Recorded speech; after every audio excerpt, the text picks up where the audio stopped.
Want to make a podcast? Spotify's got a platform that lets you make one super easily, then distribute it everywhere and even earn money, all in one place for free. It's called Spotify for Podcasters, and here's how it works.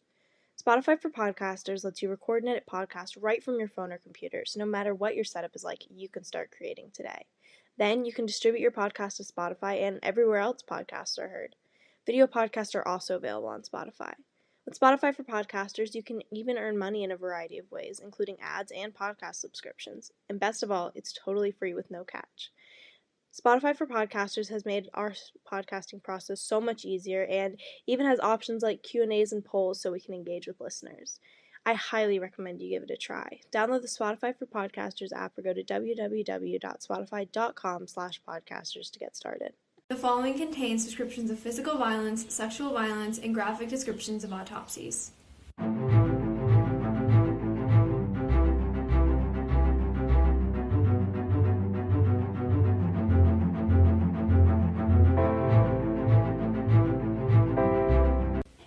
Welcome back, listeners. This is episode 20 of TGIC Podcast. I actually, can't believe it. It kind of feels like just yesterday I was researching the John Bonet case.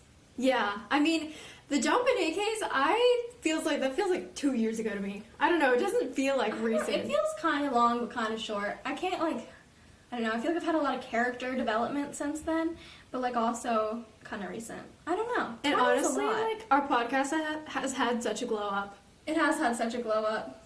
I mean, if you listen to some of our old episodes, they're actually freaking shitty. Please do not listen to them. Please. I'm begging you. If I could take some of them down, I totally would. I wish we could just straight up delete the Black Dahlia episodes. No. Oh my god. Those are so bad. They're so bad. Izzy and I were, kind of struggling with the Black Dahlia. Someone suggested that case to us, and then we were just like, yeah, sure, the Black Dahlia is so famous, yada, yada, yada.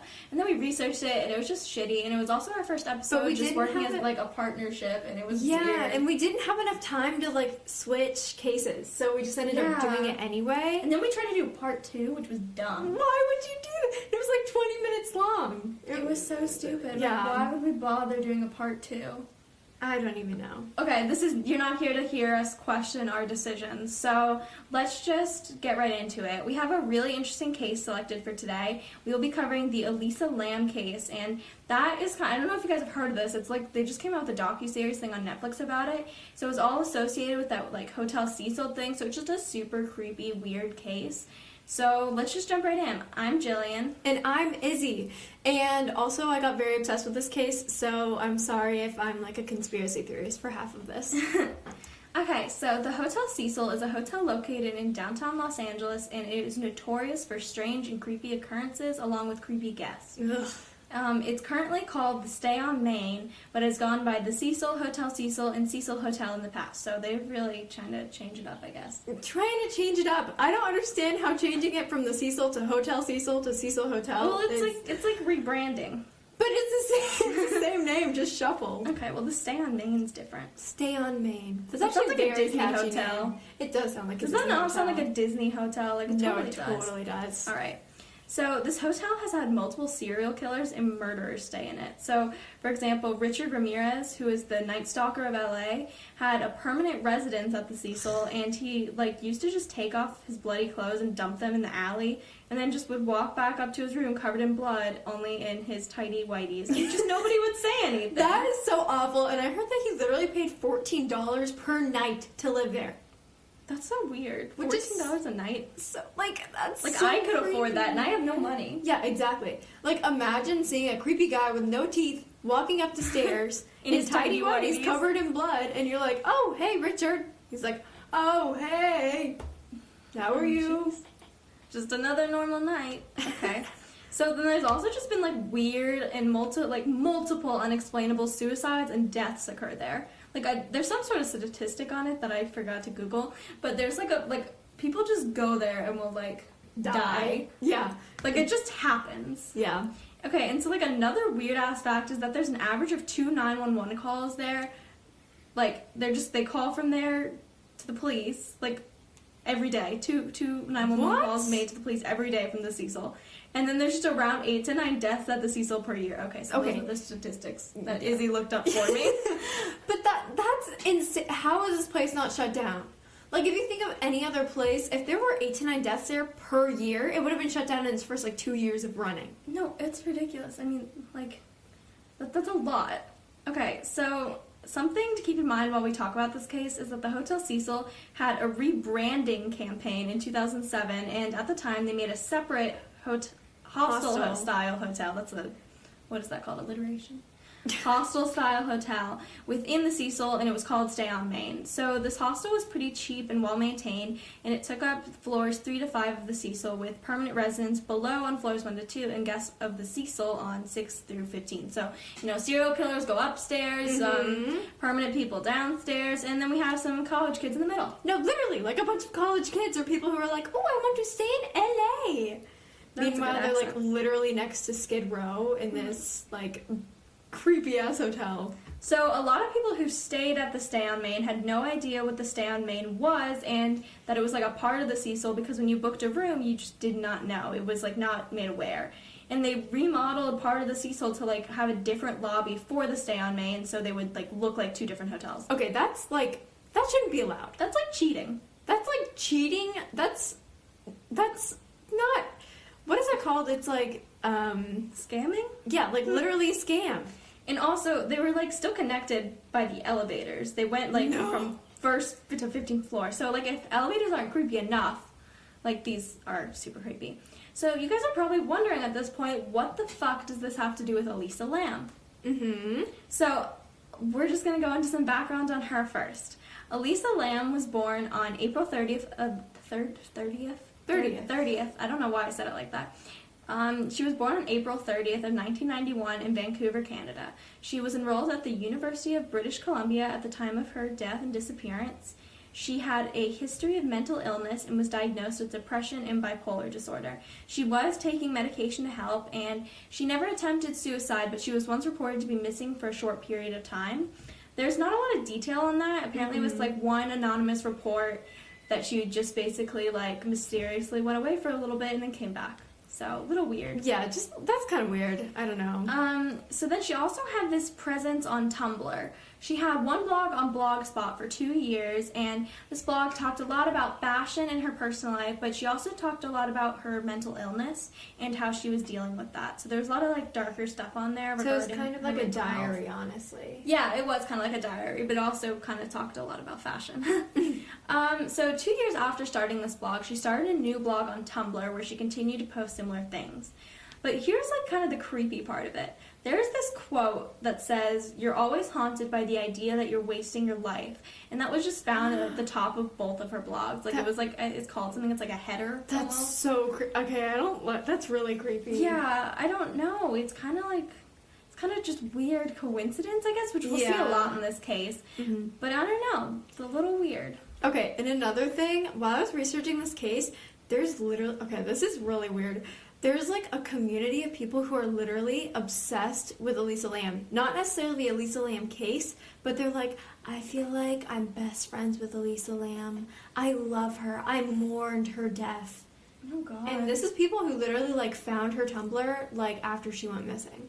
After? Yeah. That's creepy. I could understand something if they followed her blog before she died and then feeling no. That's creepy. They didn't even know her personally. I feel like that's so unsettling to me. I don't know. I watched the documentary on Netflix, and they had a lot of the people who were kind of like that on the documentary. Ugh. And it was people were I had a physical and mental connection to Elisa. And I was just oh. That's so creepy. Oh, no. Yeah, okay. Anyway, let's get to the timeline. So she was on almost a trip across California at the time. So she had been going to different parts of California in January. So January 28th of 2013 was when Elisa checked into the Stay on Main hotel, unknowing that it was connected to Hotel Cecil. Because of their terrible branding. Yes. So Elisa was first put into a hostel-style room, which she shared with 2 other women. Women, not woman. However, they complained to the hotel manager a few times, saying that she was acting oddly. So they moved her to a solo room just 2 days after staying in the hotel. What? Yeah, we don't know any of the that's things weird. surrounding that, but acting oddly enough to be taken out. Like, that's just so weird to me. Especially when you're in a hostel. I feel like you have very little, like, wiggle room to just complain about your roommates. Yeah, and she was moved to a solo room, which is... That's weird. Really weird, yeah. Like, what could she have been doing that these two women who, I mean, I don't know if they knew each other or not, but, like, they joined together and, like, complained to the hotel. That they Multiple needed to be times. removed. Yeah. That's weird. I don't know. And let's jump forward a little bit. So February 1st of 2013 was the day that Elisa was supposed to check out of the Cecil and head to Santa Barbara. However, Elisa never checked out of the hotel, and more disturbingly, her parents never received a call from her, which was super odd because she would call at least 2 times a day. And, I mean, the Lam family then contacted the LAPD later on that day and reported their daughter missing. And, I mean, it was immediately taken seriously just because, good. like... She was 21, and it was, like, so out of character for her to not talk to them that I don't guess... know. Well, I feel like we see this a lot where, like, it's Yeah. out of character and they're older teen and, like, no one looks into it. Yeah, exactly. Or they're reported a runaway, or it's like they're an adult, so it's their responsibility, Yeah. you know what I mean? So I guess it's good that they stepped in really fast. Yeah. Probably because she was an international citizen. Exactly. And the Lam family actually flew to LA to assist with the search, like, later on that day, I'm pretty sure. And the last ever sighting of Elisa was that morning at a bookstore called The Last Bookstore. Very ironic, kind of darkly ironic that was the last place she was ever seen. But the clerk reported that she was very friendly and outgoing and that she had gone to the store to buy presents for her family. And apparently they had like a super long conversation about what would be too heavy to carry. Like, it was just weird. She was like, she was acting totally normal. She wasn't scared or anything. She just came in and bought a bunch of books and stuff. So I just thought that was really interesting. And February 2nd of 2013, an extensive search was done of the hotel by police. And keep in mind, the hotel has over 600 rooms. So they were there, I think, from like a little bit after that, like it got to nighttime until that morning. It was like 20 of them. And they had cadaver dogs and those other dogs that like pick up scent, I guess, that aren't necessarily cadaver dogs. And they picked up no scent of or sign of Elisa.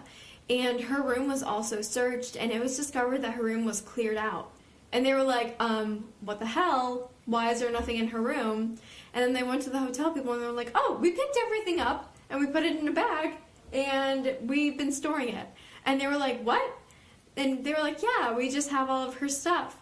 And I mean, they said that it was their policy that they had to do that if someone didn't check out at the right time. So, like, if they forgot their stuff or something.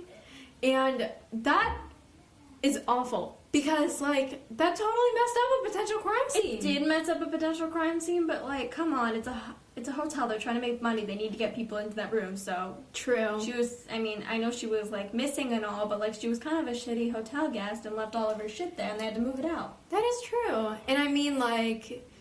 We don't really have an idea of what state her room was in, other than the fact that someone said that it was messy. Not in a way that it was, like, foul play, but just it was messy. Which is totally normal for a hotel room. Like, my hotel room usually stays pretty messy when I'm somewhere, because it's vacation. I don't have to keep it clean. Anyways, February 6th of 2013, I mean, they had no evidence, no leads, and no idea where Elisa was. So the LAPD decided that they needed more help, so they had held a press conference to inform the media. And her parents were there, and they just told everyone what was going on and that they were looking for her and, like, had pictures out. And, I mean, they had nothing to go off of at this point. And on February 13th, they released the elevator video, which we'll get to later, but they had no leads, like I said earlier, no evidence, and no theories, and the only thing that they had was this bizarre video of Lisa in the elevator of the hotel. And, I mean, they released the video to the media, and there was an absolute media frenzy. Like, it went viral before viral was a thing, if that makes sense. Yeah. And, I mean, before long, web sleuths, I don't know why that's, like, the name of them, but, like, that's what everyone has been calling them, like, web sleuths. Web Sleuths is a website. Oh, really? You've not seen... I did research on Web Sleuths. I've literally done... No. You've never seen Web Sleuths? It's literally, like, it's kind of like Reddit, but especially for, like, true crime freaks. Why are we on that? We should be on We it. should be on that. Can you make a profile? I don't know how that works, actually. No, it's like a thing. It's not, people aren't like referring to them as web sleuths. Like, web sleuths is a thing.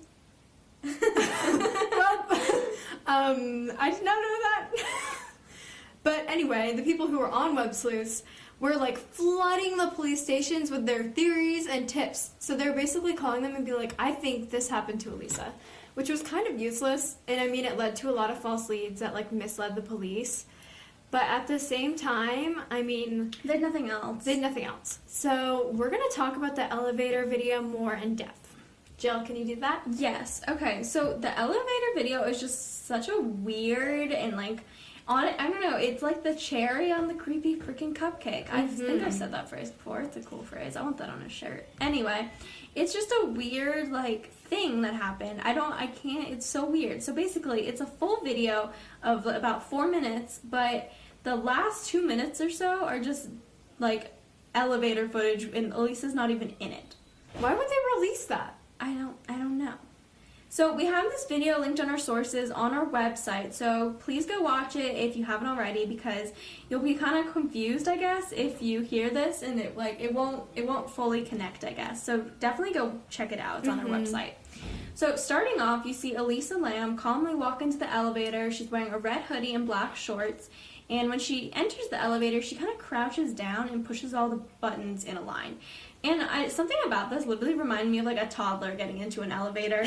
Like, just being, like, super, like, kind of, like, they, like, wander in, and then they're just being rambunctious and, like, press all the buttons. Yeah, it reminds me of that scene in Elf, where he goes, like, on the Empire State Building. Yeah. And, I mean, I'm not gonna lie, I lived in an apartment building for a short period of time, and every once in a while, I would press all the buttons and just get out of the elevator. Yeah, that was the same with me. Like, it's a thing you do. There's not a lot else going on. So, occasionally, you know, I could understand that. It's a little weird, but okay.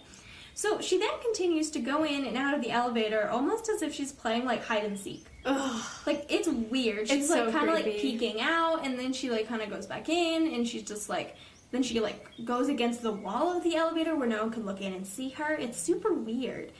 And at one point she goes back into the elevator and she pushes every button, and then she just goes back out into the hallway. Okay, that's so weird. Because people are like, what if someone was chasing her? But if someone was chasing you and you're trying to get out, like, using the elevator, why would you push all the buttons? But like, what if it was some kind of game? True. Like, it wasn't serious. So it continues for multiple minutes, which is just really weird because, like, you can't tell that anyone's in the hallway with her. And something that's just super weird about this video, too, is that it's been determined that it's, like, been tampered with, and the timestamp is almost illegible. However, people have been able to, like, make it out with, like, I don't know, coding and shit. Yeah. And they discovered the video had been slowed at one point and then cut at another, where, like, a whole minute is basically missing. Okay, that is so crazy to me. Like, because this video was released directly from the LAPD, so that means that either someone in the LAPD or someone at the hotel did something. Yeah, they're like, it's either the Hotel Cecil or the LAPD tampered with it. But like, why would they tamper with it? I just find it hard to believe that it was the LAPD, just because like, I don't see the reasoning, I guess, but it's possible. Anything's possible. It's weird that there's a whole minute cut out. But if it wasn't the LAPD, why didn't they like look into it? Because it's clearly obvious that there's a lot missing. Exactly, and if you look at the video at one point, like, there's like a cut made when Elisa isn't in the elevator anymore, but the door, like, it looks like it's shutting really quickly, but in reality, it like, I don't know how to explain It's it. Like, weird. You can see just the go cut. watch the video. Yeah. It's a weird video. Okay, so back to timeline. So February 18th and 19th, 2013, the Dark Water. Dun, dun, So dun. the days prior to February 18th, guests had been complaining about the fact that their bathrooms had little to no water pressure. Additionally, the water that was coming from the tap coming from the tap was dark brown, almost black. Like, I saw a video of this.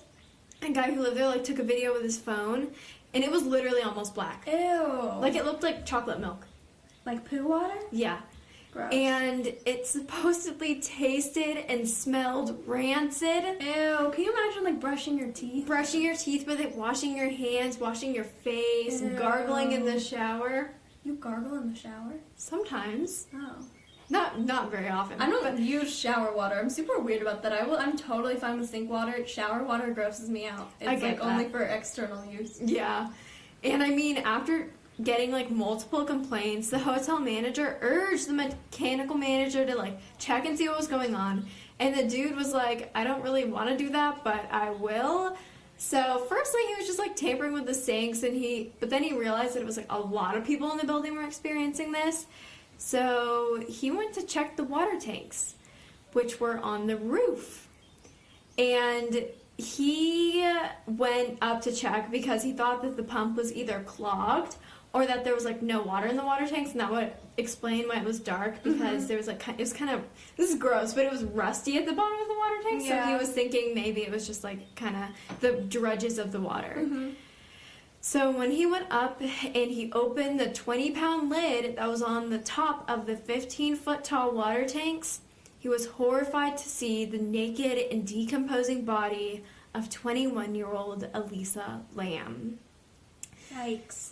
Yeah, so obviously, I mean, this was reported immediately, and like they got her body out of the tanks, and we're gonna get into her autopsy, which I found the actual thing, and we'll have it linked in our source material, but it took me like 40 minutes to read it because it was literally like 30 pages, and it was crazy. So, we're gonna talk about external injuries. There were none at all. Not a cut or a bruise was on her body. Weird. Internal injuries, none, other than the fact that there was water in her lungs from being in the water, like in the tank. Okay.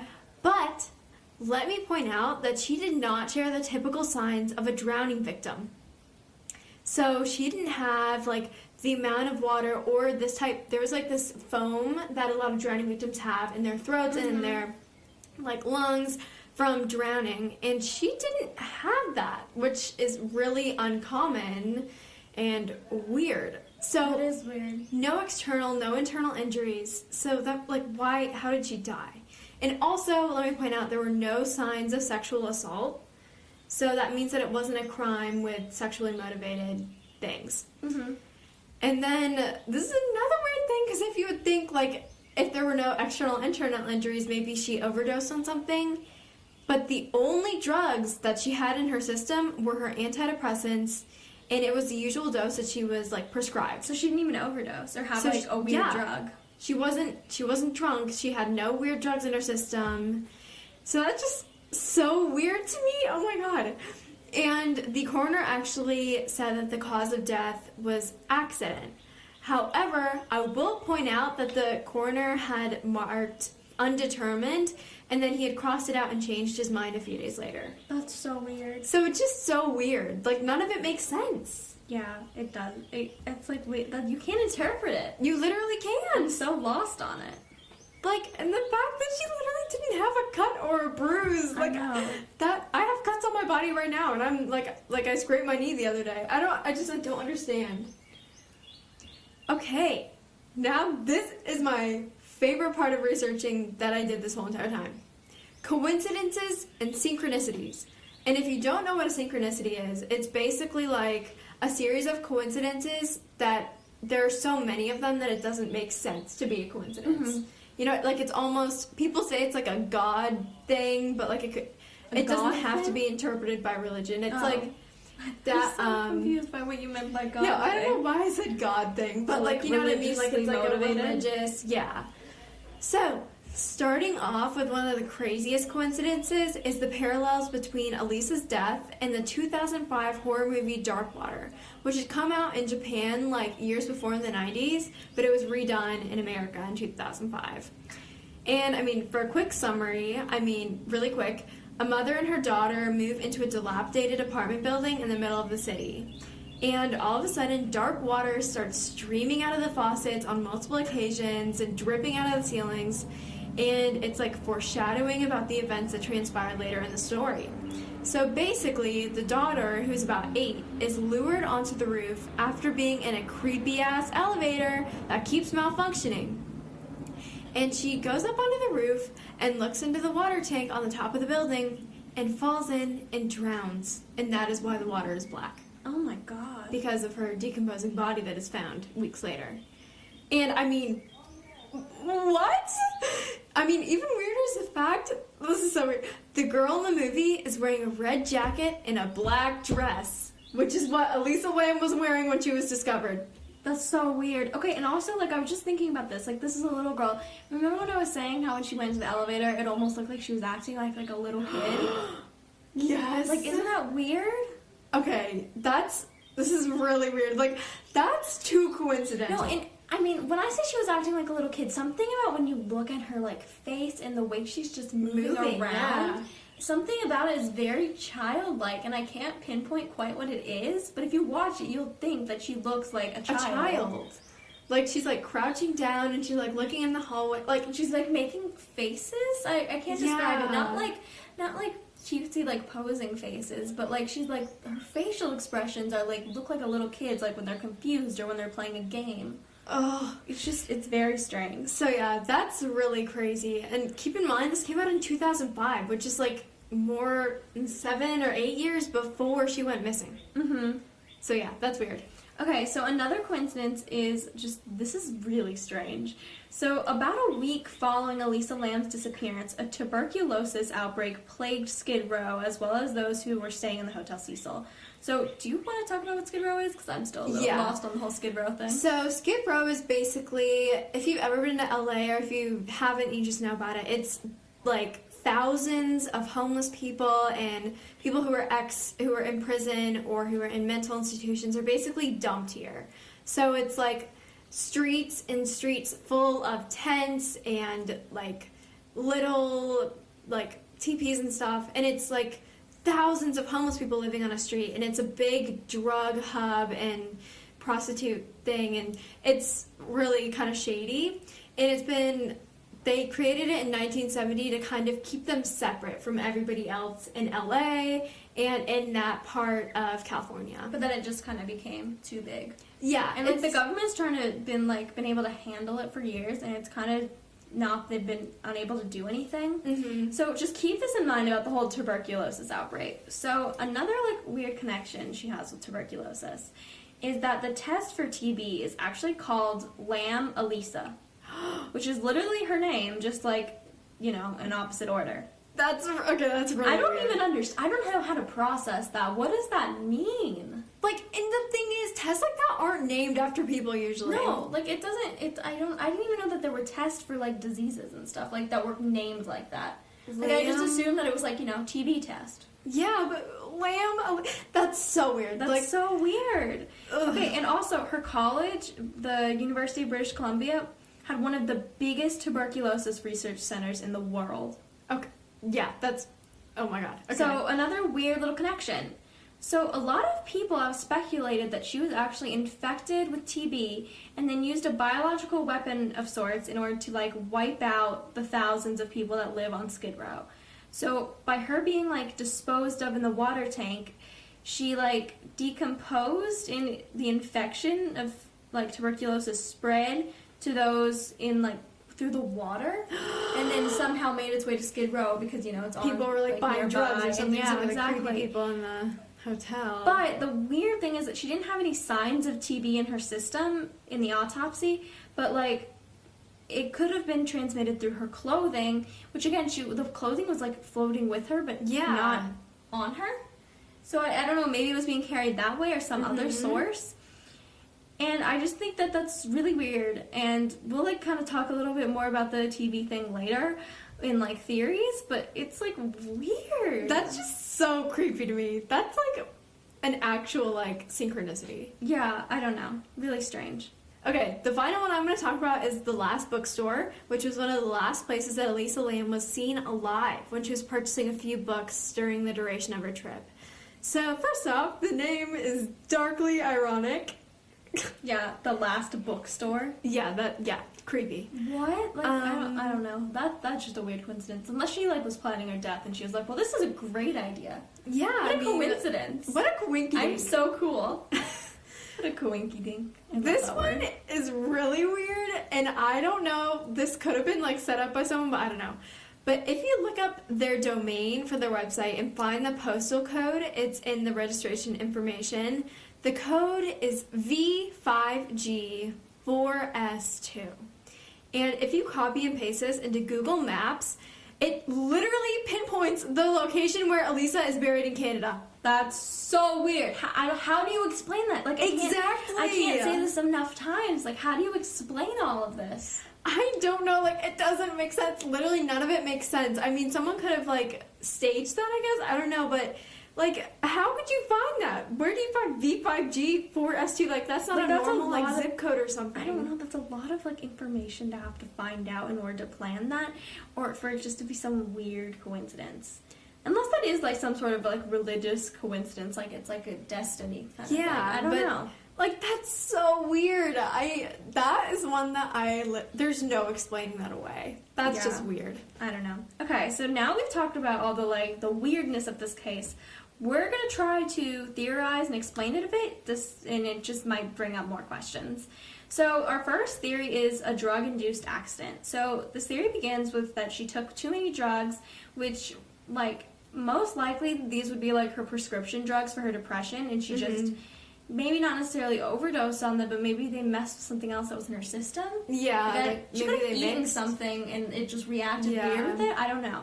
Or she took a sketchy drug that she bought on Skid Row, like acid or something, but that's kind of unlikely because, it wasn't found in her system. But I just thought of something. What if it was, like, some new drug that was, like, untraceable and she took it just to try it, like YOLO? It's totally possible. I mean, it was Skid Row, so she really they could have mixed something and it was just not detectable. I don't know. So that would kind of explain her strange elevator video where she was, like, acting like that, because I don't know, when you're on those crazy wacky drugs, you don't know what's going on. She like, thought she was the child of Dark Water. Yeah, she could have been like, "Ooh, I saw this cool movie. Turns out I am that kid." And then she just, like, strolled up to the thing and, climbed up the water tank and was like, "Oh my gosh, let's go for a swim." And then she would have opened the water tank because it was unlocked and just, took a jump.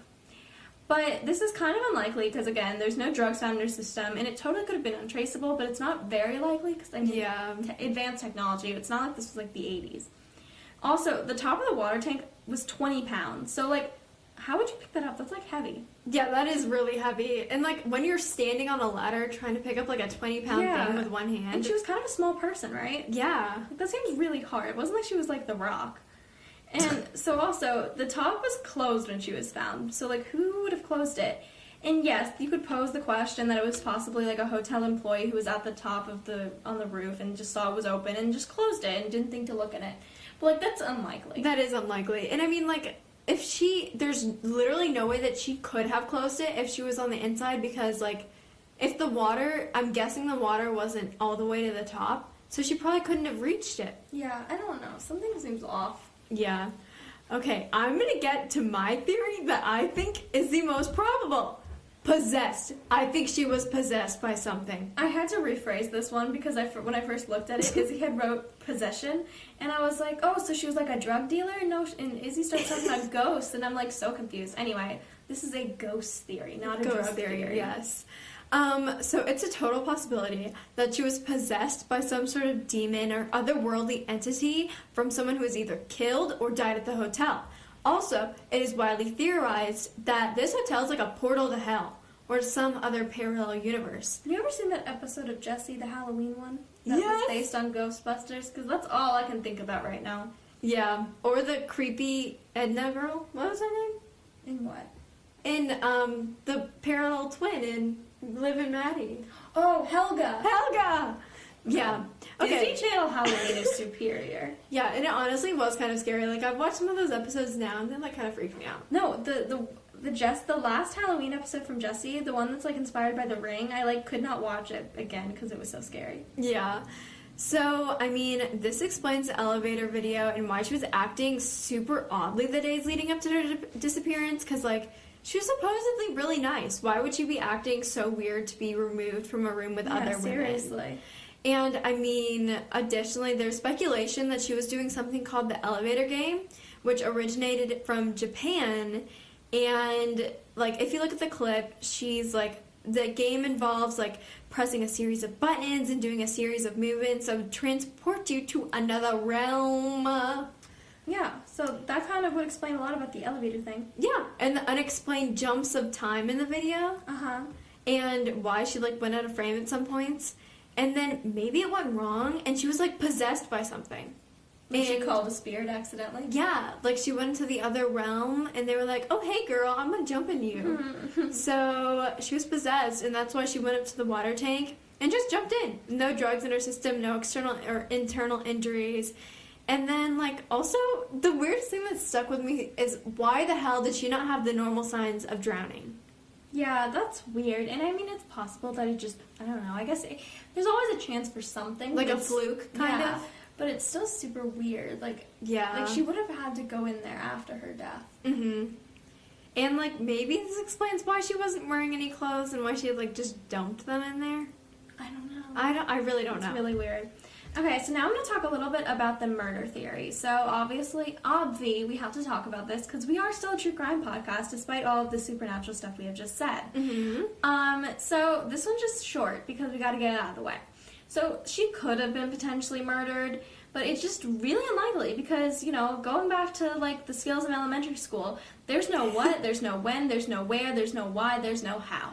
Exactly. There's no reason that someone would have wanted to murder her. They, like, could not find any reasoning. And even if there was no reasoning, and even if it was just some random serial killer, you know, upstairs, like, it doesn't make a whole lot of sense that they just decided to kill her in addition to, like, all the, like, weird stuff with the elevator. There's no way that there's that many freaking coincidences and that someone just decided to murder her in addition to that. And if there is that many coincidences and someone did murder her, how would they have murdered her? They would have had to literally just drop her in the tank. Yeah, and again, she didn't show signs of drowning, so someone would have had to, like, kill her first, and then, like, her body wouldn't have healed, and, like, she had no signs of injury or sexual assault or anything, so I don't know. Probably, she was probably not murdered. Yeah. Or at least not in a regular, old-fashioned way. Exactly. Now I'm gonna get into the dark water theory. I talked about this earlier, but, like, maybe she was having a psychotic break and decided to copy this movie, or maybe she was on some type of drugs and she had seen this movie and she was like, oh my god, you know, I'm just gonna test this out. That's why she was wearing the same clothes, and that's why she was doing the elevator game. Just, like, kind of doing, like, twisted role play. You know what I mean? Yeah. Or maybe there was some twisted killer who was, like, fucking with her and made her do the elevator thing somehow, and did, like, a copycat murder based on the movie. I mean, either one of those kind of makes sense. Yeah, but I mean, weird. Again, just super weird. We literally were just giving them more questions. This is not explaining shit. Okay, so our next little theory is the government cover-up / tuberculosis theory. Tuberculosis. Tuberculosis. The only time, that's, like, kind of a hard word to say. You know all those ads where people are, like, talking about treating tuberculosis? Yeah. Like, I don't know. And I still can't isn't, say like, tuberculosis a thing where it was, like, in the 40s, someone would, like, cough onto, like, a handkerchief and it would have blood on it and everyone was like, oh! Was it? I don't know. I don't know. I don't know enough about TB over here. Okay, so basically this theory is that Elisa was used as, like, bio-warfare against those who lived on Skid Row. So the government had been attempting to eradicate Skid Row for several decades, and they've just been very unsuccessful. So it's kind of possible that they used Elisa Lam as a way to wipe out guests at the hotel and those on Skid Row just to, like, get rid of the problems. Yeah. So a few days after she went missing, tuberculosis started to spread amongst those people at Skid Row, as we said, and all these people in the hotel got it, and it's just a theory that the government's attempt to lower the numbers of Skid Row inhabitants. And I mean, I guess it does kind of make sense. Probably not the cleanest way you could have done it. You know what I mean? Like, tuberculosis is kind of a long and hard and... Yeah. So it's kind of just theorized that when she was in the water tank, she somehow spread the disease into the hotel, and then they spread it to the inhabitants of Skid Row. And again, like, the whole Lam Elisa thing with the test, like, I think it's really weird. Yeah. The test thing's kind of off of the theory, I guess. I don't know. Mm-hmm. It's more of a weird, again, coincidence. Yeah. But, like, everything else, I don't know. I could kind of see it being, like, a thing, an attempt. Yeah. But, like, here's my little... Like, as much as this is kind of my favorite theory just because it's the creepiest and, like, weirdest, in my opinion, that, like, actually is plausible. But, like, why use someone from Canada? Like, I can't explain that. Why would someone from, like, because then you'd have to assume the Canadian government was somehow involved. And then maybe they chose her so that she wouldn't have to be, like, persecuted under United States law or something. She was going to be dead. Why would she be persecuted? True. But, like, I just can't figure that out, because then the Canadian government would be involved, and why would the Canadian government care so much about Skid Row? Exactly. I don't know. There's a couple weird things about it. Yeah, and I mean, we talked about it earlier. Maybe they were, like, on the case so quickly in America because she was from Canada. Like, because she was an international citizen. So that doesn't make sense. Why would they want her to be found? I don't know. Really weird. Yeah. All right. Final theory, Izzy? Yep. So the cover-up theory, I mean, this one's basically just your run-of-the-mill theory. So, I mean, for example, the LAPD searched the roof with cadaver dogs and that were trained to her scent, like a few days after she went missing, and they quote-unquote didn't find anything, even though she was literally up there. Yeah, she was there. I don't... Make sense. It doesn't make sense to me. And if you're in the LAPD, why not check the water tanks if they're open and they're there and not locked? You know what I mean? I don't know. I don't know. That's weird. And I mean, also, the elevator footage is clearly tampered with, and that happened prior to the video being released to the public. So, was that the LAPD's fault or the Hotel Cecil's fault? Or was it both of them? Yeah, maybe they were working together.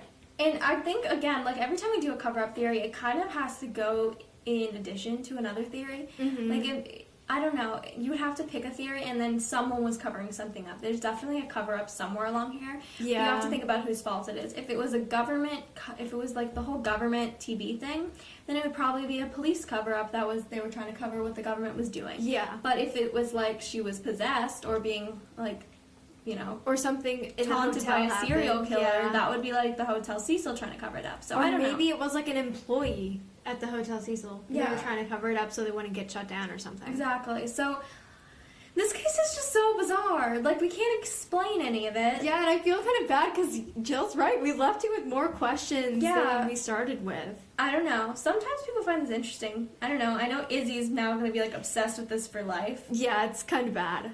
Like, she's addicted. Like addicted. I started research on this a little late because we were going back to school this week, and I happened to be going back to school first. So I was just all stressed and stuff, and, like, Izzy's texting me as I'm texting. I'm like, oh my gosh, I'm so stressed. Like, I have to go back to school in person. It's so scary. And Izzy's like, oh my gosh, I watched this docuseries on Netflix. Yeah. That was like... I wish we could, like, show you our text. That would be creepy. But, like, sometimes we text, like, the most ridiculous things about this podcast. Yeah, it's kind of bad. It's really funny, though. Yeah. But, yeah, I'm obsessed with it. And if any of you guys, like, want to talk about this or theorize about this case, I will gladly chat with you on our blog. Use our blog, guys. That's why we made it. We update it once a week. Just, check it out. Yeah. I don't know. Give it a looky look. I don't know. Lookity look. Okay, so that is the end of our case for this week. But as promised, we are having another special event in honor of 20 episodes. Oh my god! So we had you guys submit questions for us to answer, so we'll be answering those now. So we're going to do like a little AMA segment with all these questions. And I just want to say before we start, thank you so much to our fans who have been here since the beginning, or if you just started listening, like, just thank you to all of our fans. Just thank you so much for being here. We really appreciate it. We do appreciate it. And also, we're kind of in shock that we got this many questions. We're not going to lie to you. We thought we were going to have to submit questions ourselves and pretend like real people submitted them. And we actually got really good questions from people, so thank you guys so much. So we're just going to go answer those now, and we'll make ourselves stop sounding like dorks. Yes, okay. So, our first questions are from Samaya. Also, thank you, Samaya, for sending in a pronunciation of your name. Yes. Because, again, if you guys know us, we don't pronounce things right at all. Yeah, we're very bad at pronunciation. So, thank you for sending that in. We really do appreciate it. And we also feel like you know us when you did that. So, Thank you. So, her first question was, how did y'all meet? So, I'm going to tell a story because Izzy doesn't even remember. I don't remember. And that's just, it's a little heartbreaking. I'm so sorry. I literally have no memory of this. Okay, so we're going to travel back to around the August of 2009. In August of 2009, Izzy and Jillian were 4 years old. And we were both enrolled in this, like, overflow class of pre-K.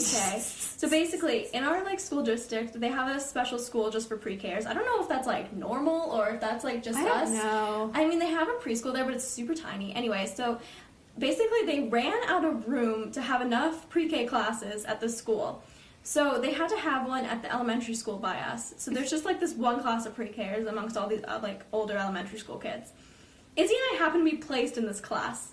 So basically, like, on the night before school starts or around like the time school was starting, there was like a parent orientation thing. So I was not there because I don't know if kids were supposed to go or not, but I was at home with my brother and I had a babysitter. But my parents met Izzy's parents, and they also met Izzy because Izzy happened to be at this parent orientation. For some reason, I was taken to this parent orientation. Yeah, I don't know. So they met you, and they come home, and they're like, Jillian, we found you a friend.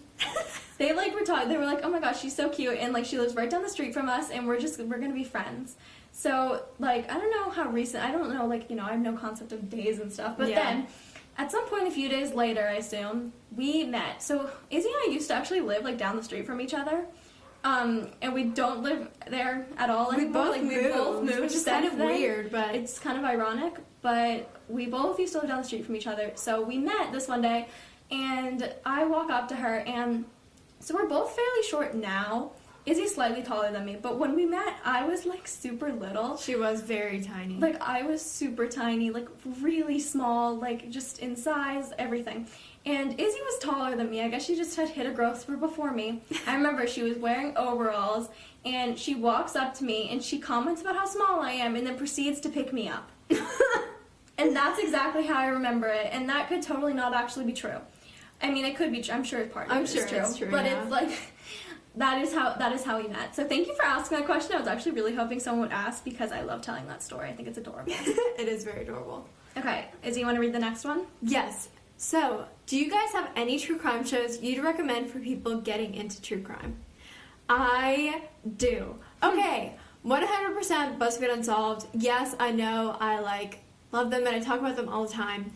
But, especially their older episodes, not their most recent ones, but the ones with Shane and Ryan are so good.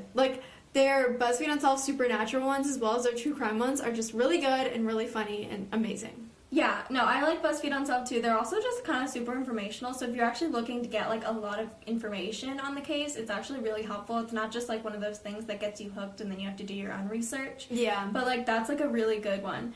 I really like Law & Order, and no, it's not true crime, because obviously it's not true, but, I just love Law & Order, and I don't actually watch, the other Law & Orders, but Law & Order SVU, I've, loved that show since I was, 13, which is a little strange, because I don't think it's, intended for 13-year-olds. Yeah. But I love Law & Order, and I actually think that's kind of what got me more into, the actual true crime stuff, because, I mean, it's kind of like true crime. It's not real, but it's, could be real, technically. And I mean, for me, I have a bunch of shows that are, crime-oriented. They're not necessarily true crime, for example, Veronica Mars is so amazing. If you like true crime and you like kind of those teen shows, it's about this girl who's, a PI, basically, but she's in high school. It's amazing. It's 2000 shows, too. So, it's good. You keep telling me to watch that, and every time you describe it, I'm like, oh my god, that sounds like my perfect show, and I just have not watched it. You need to watch it. It's so good. Okay, so our next question, these all have been from Samaya so far. What are y'all's favorite songs? Well, I've been made fun of for my taste in music, so I'm just going to be very upfront about that. But I'm also going to have a little bit of claim to fame here. I liked Britney Spears in middle school. My friends used to tell me I had shitty taste in music because I loved 2000s pop and not 90s pop, and I literally love Britney Spears. And then all of a sudden 2020 comes around and everyone's like, oh my gosh, free Britney, love Britney Spears.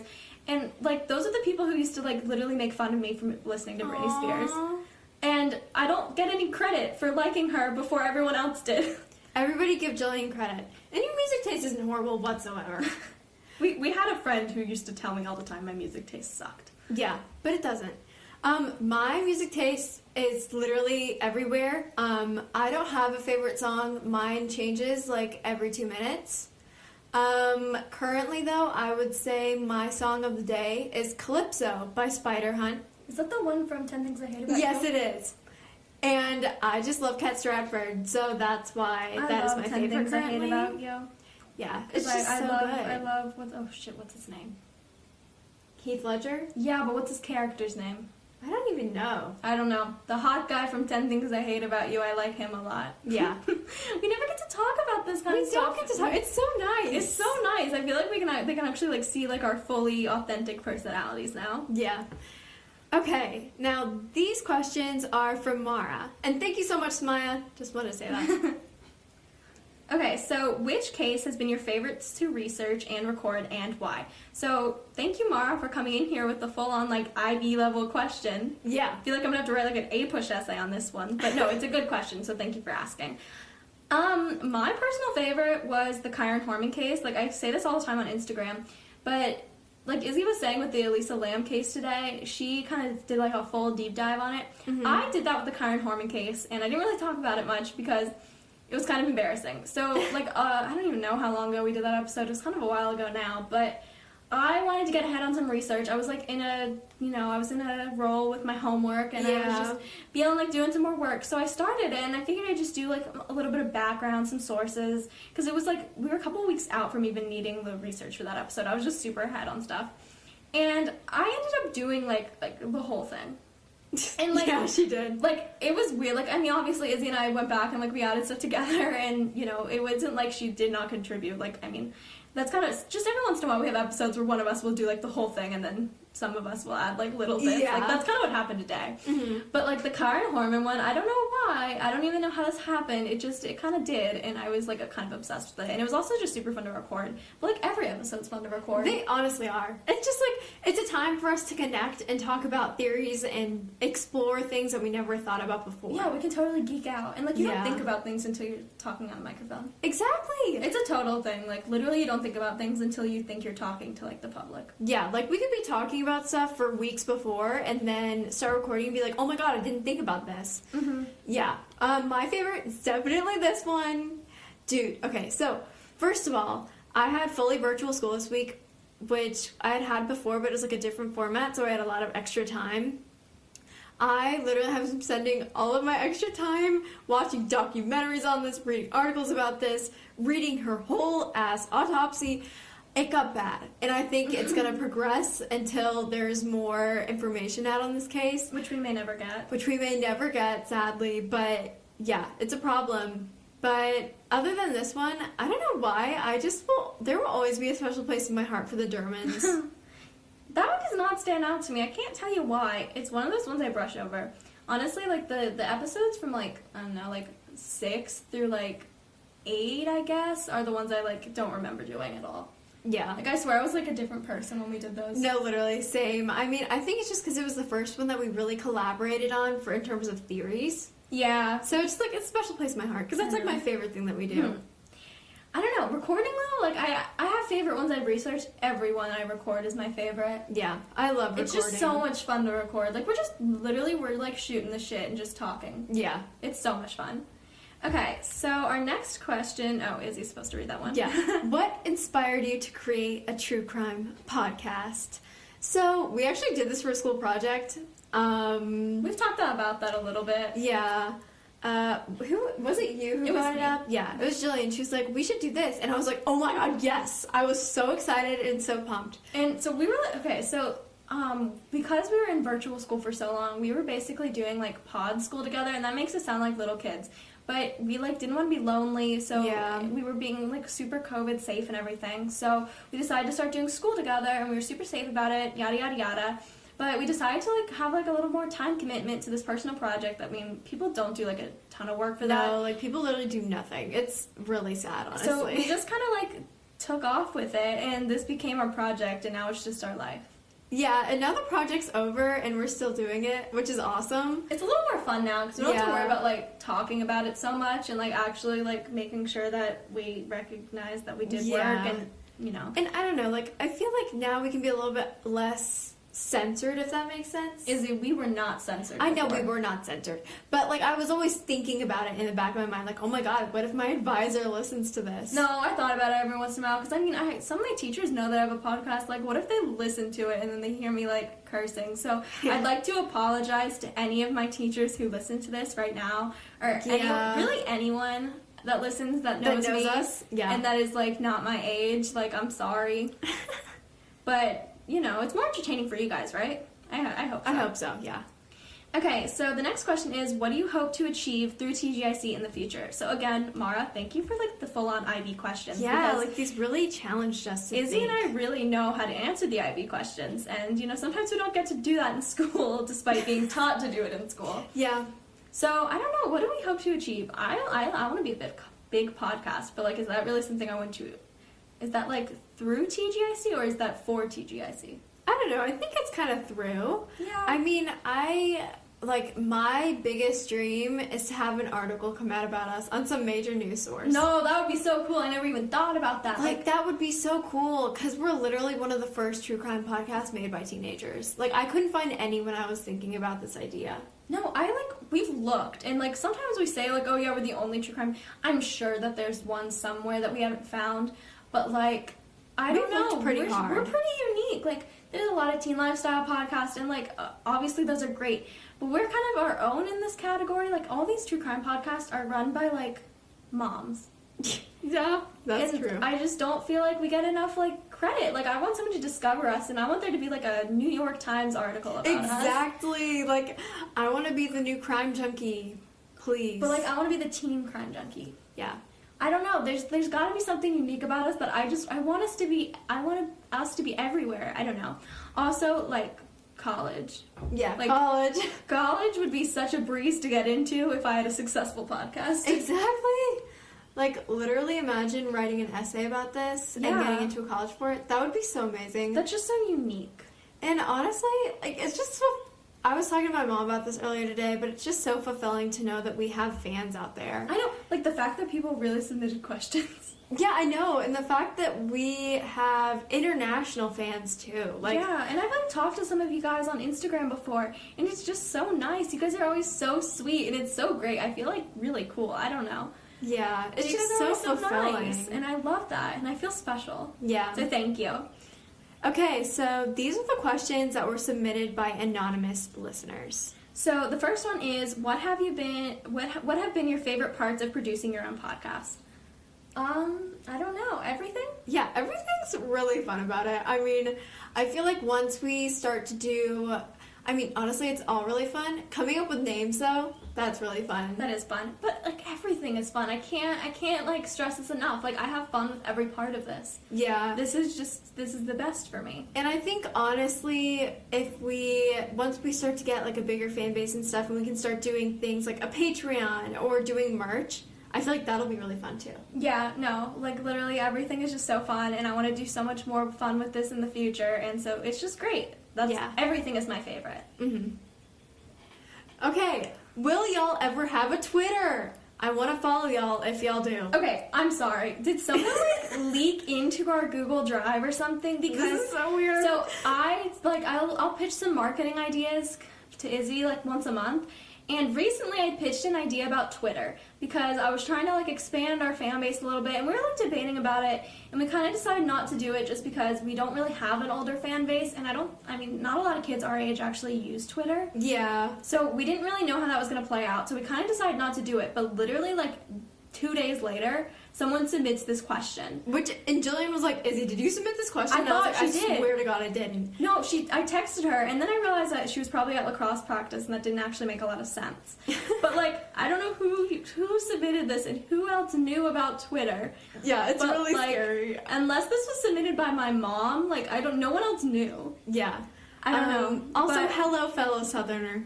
Yeah, no, seriously, with the y'alls people, like, y'all, I used y'all all the time. I went to sleepaway camp for the first time, and everyone was like, oh, that's so cute that you sound so Southern. I'm like, I didn't even realize I sounded Southern. Okay, also, no, we will probably never have a Twitter. It's just, it's one thing that neither one of us really know how to use, and it's also just... It's like the same as Instagram. Yeah. I don't know. I just don't see the necessity for it right now. Yeah. Okay, so the next question is, do you guys have any more book recommendations? I love that part of the one episode. So thank you, because that was spontaneous, and we didn't even know people, I've heard a lot of people say that they liked that. Like, I had some girl message me and asked if I had any other book recommendations, like, after that episode came out. If you don't know, Jillian and I read kind of a lot. So we have a lot of these recommendations. Yeah, I mean, I'll give you a couple. What do we like? One of us is Lying. That's really good. I listened to that, or I read that a while ago, and then Izzy listened to it on a trip recently. It was so good. So good, guys. There's a sequel too, so that one's really cool to get hooked on. Good Girl's Guide to Murder. Oh my god. So good. I love that book, and also they just came out with a sequel, and Izzy started reading it yesterday, but I have not started reading it, and I told her not to give me any spoilers. That one's really good. So those are like more teen ones. Also The Cheerleaders. Yeah, that's one's really good too. I think that's by Kara Thomas. But those are all really good like teen-oriented books, which are good because they're a lot easier to read, which I do appreciate. Yeah. Because then they get to the plot a lot quicker. And there's also some romance usually in them, which so makes it easier. They're a little more like hold your attention a little bit longer. There's a couple of good, like, adult-focused ones I guess I've read. I'm trying to think. In a Dark, Dark Wood. Yes. That one's really good. That one, I remember reading that and getting chills. That one is really good to read around Halloween, too. Yeah. Because it's kind of just, you get that dark vibe from it. So, yeah. And then I'm also reading a book called Pretty Girls right now, which is pretty good. So I'd recommend that everyone reads that, too. Do you guys have any hobbies other than podcasting? Yes. We do. We do. What do we do? I play lacrosse, which is like, okay, I gotta know, it's such a weird sport. A lot of people don't even know it's a thing. But yes, I play lacrosse for our high school. I went to her lacrosse game last night. Yeah, it was really fun. I mean, it's just like, I don't even know how to explain it. It's just a fun sport. You get girls who are really aggressive, but yeah, I'm not gonna bore you with all the details. I hit a couple people last night. It was very entertaining. Yeah, I tripped a few girls. We're not gonna talk about that though. I do not play any sports. Sports are not really my cup of tea, I guess. I don't know. I've tried them. They just haven't worked out. Oh, I do play tennis. I don't know. I don't count that because I don't play tennis competitively. I just like play. But I do like tennis, and I mean, I'm not bad at it. We both do mock trial. Yes. Oh my god, our fellow mock trialers out there. Yeah. It's kind of like, it's a big commitment. It's such a big commitment. We signed up for, like, mock trial freshman year. I mean, I didn't, like, that's kind of what Izzy and I met over, almost. It was like, I signed up to do it with one friend, and then the friend I'd signed up to do it with brought Izzy in, and then, I don't know. But, like, mock trial, it's quite the commitment. It's something. Yeah. But our team made it to state. Yeah, we rock. So that's awesome. What else do we do? I mean, I have hobbies that are, like, not, like, actual, like, extracurriculars. Like, I love cooking, baking. We both do that. Yeah. Reading. Yeah. We both watch a shit ton of TV. Yeah, that counts as a hobby. I draw. I do it very casually, though. Like, yeah, Izzy's, like, an artist, and she doesn't talk about it ever. She's, like, a really good artist. Thank you. I don't know. I don't really do anything. That's kind of it. Podcasting's become I mean, I'm sure I could think about stuff, but podcasting is our biggest thing. As a hobby because I have so much of it. Yeah, that's a good hobby. Push homework, that's a hobby. Okay. Our final question is, where are you guys from? So we're not gonna, like, you know, tell you guys where we, like, exactly live, but we've mentioned we're from the South. We do live in Atlanta, Georgia. We're not gonna give you, like, our address or anything, or our school, because that's creepy. I don't think anyone meant that with bad intentions, but yeah, we're from Atlanta, in case you guys were, like, curious. Very interesting. So shout out to our fellow Atlantans. ATLians? Is that like ATLians? Yeah, like, you've seen there's an Instagram thing with the aliens. Maybe. You've never seen the graffitied aliens all over Atlanta? No. Now you're gonna see them all the time. I probably will, yeah. Yeah, okay. Oh my god, you know what that reminds me of? Maurice. Maurice. Maurice is Izzy's car that she hasn't gotten yet. That I haven't. It's my abuela's car. But now that I told Jillian what type of car it is, we literally see it everywhere. Yeah, it's kind of weird. It's really weird. Anyway, so you probably just got way too much information from that AMA, but it was really fun to do. So thank you guys for tuning in, and make sure to leave us a review. Make sure to leave us a review if you listen on Apple Podcasts, and follow us on Instagram at tgic.podcast. Bye! Hey guys, before you go, Theory 1 is a new podcast that talks about true crime, the paranormal, and conspiracy theories. From the JFK assassination to Area 51, topics vary, but each as creepy and fun as the next. If you're a fan of one or all of the above, be sure to check it out on Spotify, Apple Podcasts, and Google Podcasts.